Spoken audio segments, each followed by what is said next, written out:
اللهم ربنا ظلمنا أنفسنا وإن لم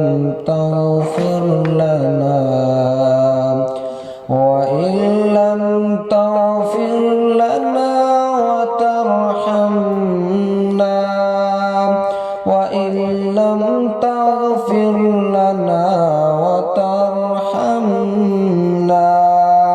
لنكونن من الخاسرين يا أرحم الراحمين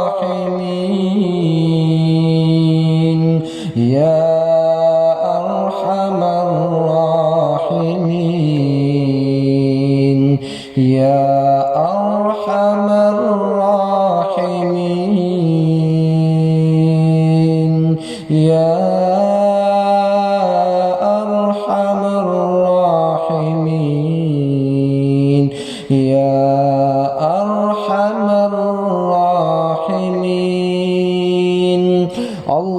اللهم اغفر لي ولوالدي وللمؤمنين والمؤمنات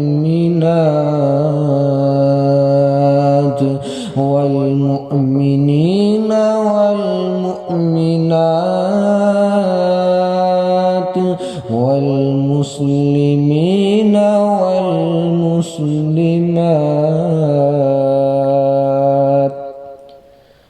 या अल्लाह तू ही मुसब्बबुल इसबाब है, बेहतरीन सबब बनाने वाला है।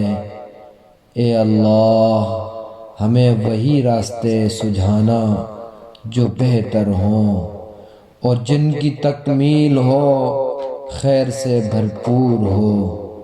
या इलाही हमारे कामों को अधूरा न छोड़ना और अपने अम्र कुन से मुकम्मल फरमाना।